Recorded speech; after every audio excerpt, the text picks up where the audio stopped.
Hey friends, I want to talk about something a bit woo today, which I love. I love woo stuff, but you may not. So, content warning, this is woo. Um, I want to talk about the nature of time and how time is weird and how you can connect with your past or future self or your higher self. I did some work yesterday connecting to my future self, asking him for advice. And this is something that I often do, that I reach for, and it's been really helpful to me. And then I was mentioning it to a friend. I shared some of the things that came through that my future self told me. And they were asking me, like, how do I do this? How do I get more intimately connected with my future self or my higher self? And so this video will be basically about what I told them. Broadly speaking, I think there's two ways to see this kind of work, and you get to choose how you see this. Maybe you'll see it some other way also, but we'll start with two ways. One would be to take it literally and be like, no, I actually am connecting with my future self, and I am receiving messages from my future self, and that's just straight up what's happening. I like this view. It relates to my experience. It tracks with my experience. I'm not a rationalist. I've never been a rationalist. I've had lots of friends that are rationalists, but I can just feel the rationalists being like, oh no, this guy has terrible epistemics, which I will admit, here we are, very woo. But I do like this view. It's a way of seeing, okay? This comes back to Berbea's work and prior work before that, where it's like glasses that you can put on, and you can see it this way if you want to. You don't have to see it this way if you don't want to, but I do like to see it that way. The other way would be like, this is an interesting psychological operation that you can do that produces interesting content. Like, this is a way a lot of people see tarot, for example. It's like, well, there's nothing magical or mystical in it, but it's just an intuition pump, basically, where you're connecting to your intuition, and that's good. And so you can just see what comes up when you connect to your intuition. Maybe there's another way of seeing it, but those are the two ways of seeing that I play with here. One where it's just a psychological technique that you imagine connecting to your future self and you sort of let that generate content for you. The other one is taking it pretty literally and just being like, no, my future self is sending me messages. You get to decide. You're in charge of your own psyche. You are responsible for how woo you want to be. I've gone off the woo deep end probably, but you do what you like. In any case, this has just been such a valuable technique for me, regardless of which way you hold it. I'll talk about some resources. First off, I'd really recommend watching the films Interstellar and Tenet. Christopher Nolan's films play a lot with this idea, and in some ways they've kind of been like how-to manuals for me of like how to connect with your future self.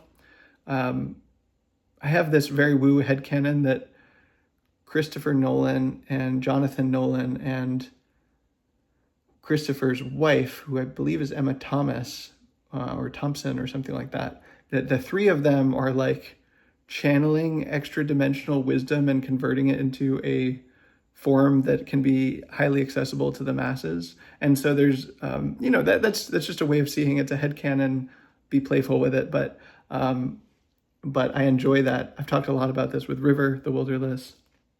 We love Christopher Nolan's films and talk about them not only on this sort of level of plot and adventure, but also as you can see them as kind of spiritual transmissions. Especially I think the ones where he works with Jonathan Nolan and his wife. Some of the other ones, I don't know, I'm like, that's a very good movie, but it doesn't feel as spiritually dense to me. Anyway, that's a tangent. I recommend watching Interstellar and Tenet. There's also some great books from Aidan Wachter on magic and time in particular. His book, Weaving Fate, is about time magic. Incredibly helpful book. I kind of think of Aidan Wachter as like the Shinzen Young of magic, where his books are just incredibly clear and straightforward, especially 6 Ways, I believe is what it's called. That's kind of like almost like the basic mindfulness manual that I read in 2013, way back when, or now the Unified Mindfulness Manual for Shinzen Young, where it's just like a very clear explanation where you're like, oh, that makes sense. It's logical, it flows. And also the territory that makes sense is magic. And in the case of Weaving Fate, time magic in particular. And he has a bunch of experiments you can run. One thing I love about Aidan Wachter is he's very clear about his own experience and what works for him. And then he's also like, you need to make this your own and find your own way of doing this. And so he calls his way of magic dirt magic, I believe. And I'm like, that's really cool. And also that is so not my style. The way that I do magic is very different than the way he does. For those of you that are triggered by the word magic, I love the word magic. My like inner 5, 6, 7-year-old is just like loves it. It's like, oh, so cool. Another way to think about it is just causality and knowing that actions have effects, and also including that thoughts and beliefs and feelings, sort of inner psychological moves, have effects in the world as well. That's sort of a translation to a more, materialist frame that can make sense. But I like the word magic. It's a cooler word. It's more fun. Another word you can use is prayer. I think prayer is a poetic way of speaking to it that might be less triggering for some people. But I like the word magic, and I'll use that word in this video. Anyway, those are some resources I'd recommend. There are probably some others that have been influential to me in the past, but those are the ones I'll mention for now. Also, I wrote this essay, The Dark, about my experience of time magic. I really love this essay. It's less of an informational blog post, what I call an informational blog post, where it's like nonfiction in this sort of like heady linear way. It's sort of more narrative, autobiographical nonfiction. It's written in the third person, but it's about me and my own life. It does have huge things that I removed that were just too personal to include, or in particular, they were too identifying of specific people, where it's like, oh, this just is not ethical to talk about these people, but in this specificity. But I think it's actually stronger for having those parts removed, honestly.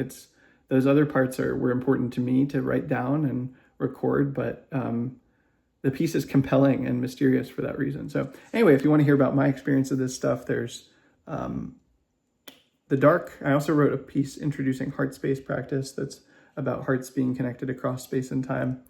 That's a really big axiom with this, is assuming, just putting on the way of seeing, however you hold it, literally, non-literally, that hearts are connected across space and time, that minds are connected across space and time, souls are connected across space and time, that we can feel things in connection with other people, we can know things in connection with other people.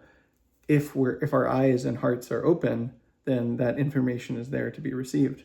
You kind of have to jump off that deep end, but as I talk about in The Dark, I've just had a bunch of experiences that led in this direction, and so it wasn't strange to me to start thinking that way.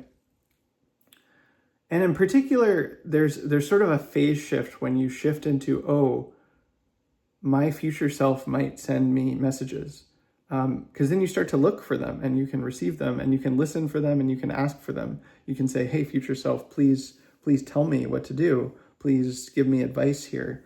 And if you're listening, if you ask, then it's like starting to build a relationship. It's like getting to know someone, but that information flows more easily as you connect more frequently over time. And importantly, because this involves yourself and involves time, it's not just you in the present connecting with your future self, but you, as you go through time, have to connect with your past self.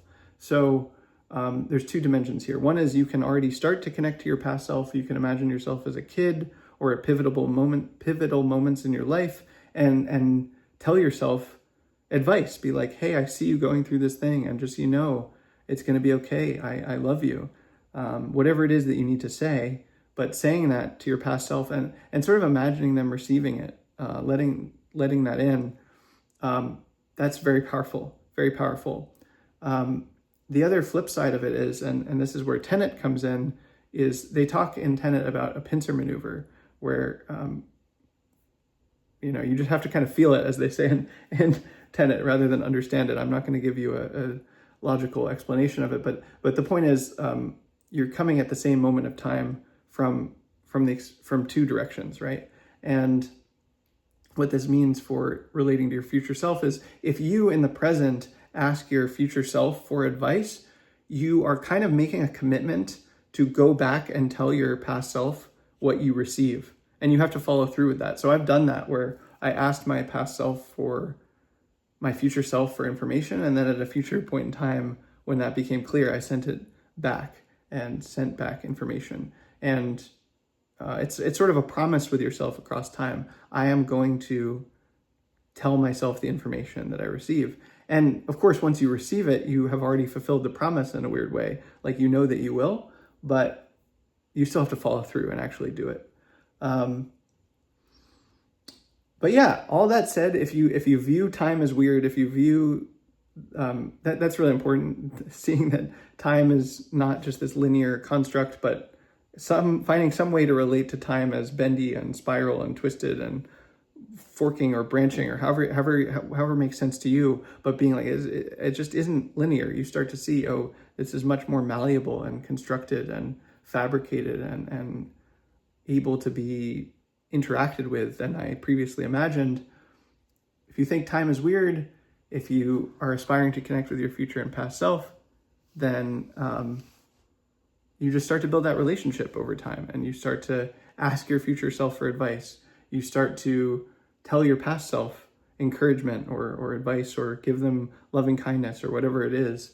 And as you do that more and more, it starts to be more vivid, and there starts to be more content, and messages come through, and they have a certain feeling. It's like, this is not, at least when you're in it, you can see it differently when you're out of it, but at least when you're in it, it's like, this is not generated by my present mind. This actually feels like I'm speaking with someone else who is me, but has more information, has more data, and can tell me things.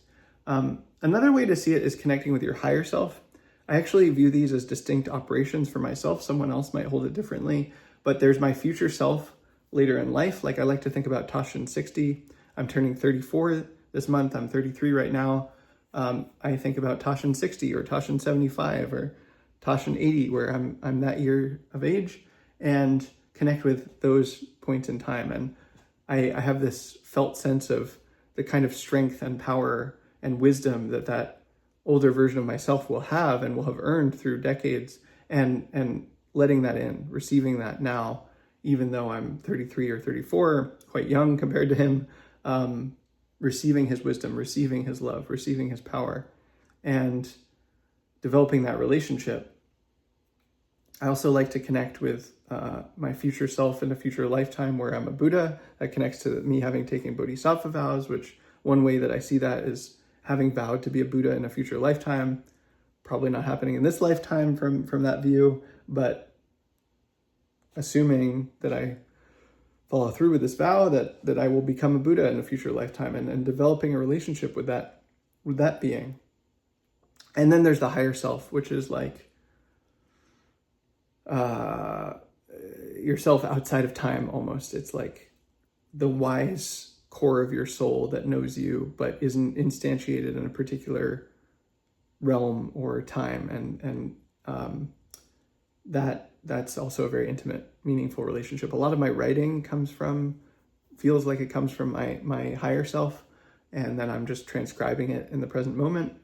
And in any case, the point is, as you do this operation, as you do this technique, as you do these inner moves more often, you become more familiar with them, and you're, metaphorically, literally, whatever, building a relationship with this version of yourself at a different point in time or a different vantage point.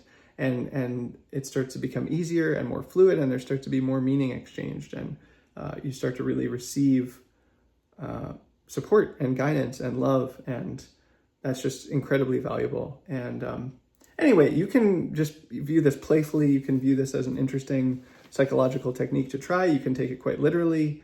I really do feel from my own lived experiences that time is much weirder than I was led to believe. As a kid, this sense that there's before and after and years, and it's just always proceeding from the past into the future. It doesn't seem that way to me, and I talk about some of my lived experiences of that in that essay, The Dark. But you can hold this however you want. It might be interesting to try, it might not be. Would be curious to hear what you think, and feel free to put it in the comments. Okay, take care, friends.